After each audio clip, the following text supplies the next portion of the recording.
जिसे वर्षों की पूजा में भगवान नहीं मिले, वो एक चोर को सिर्फ एक सच्ची पुकार में मिल गए। एक छोटे से नगर में एक ब्राह्मण रहते थे। उनका जीवन बहुत सरल था।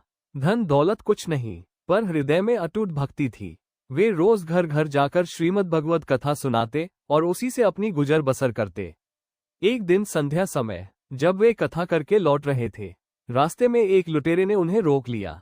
कठोर स्वर में बोला, जो कुछ भी है चुपचाप मेरे हवाले कर दो। ब्राह्मण मुस्कुराए और शांत स्वर में बोले, बेटा, मेरे पास देने के लिए कुछ नहीं, लेकिन मैं तुम्हें एक ऐसा रास्ता बता सकता हूँ जहाँ तुम्हें बहुत कुछ मिल सकता है। अगले दिन कथा में उन्होंने कहा, वृंदावन में एक पावन स्थान है जहाँ एक नटखट बालक रात के समय पीपल के पेड़ के पास खेलता है। वो कीमती आभूषणों से सजा रहता है। ये सुनकर लुटेरे की लालच जाग उठी। वह चल पड़ा।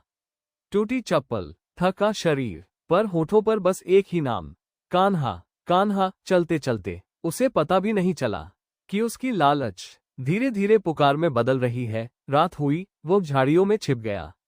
कांटों ने उसके शरीर को घायल कर दिया। खून बहने लगा, पर उसकी आवाज में अब दर्द था और अनजानी भक्ति।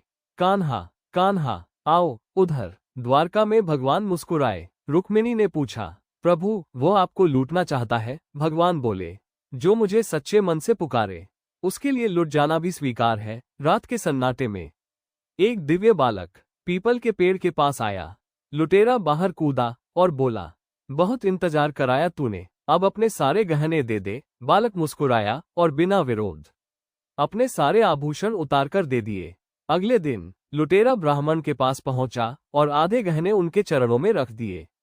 ब्राह्मण स्तब्ध रह गए। दोनों फिर उसी स्थान पर पहुंचे, झाड़ियों में छिपे और एक साथ पुकारा, कान्हा। धीरे, भावुक, और इस बार भगवान फिर आए। ब्राह्मण की आंखों से आंसू बह निकले। वर्षों की साधना आज पूर्ण हो गई थी। उन्होंने समझ लिया, भगवान तर्क नहीं देखते, वो हृदय की पुकार सुनते हैं। जो सच्चे मन से उन्हें याद करे वे।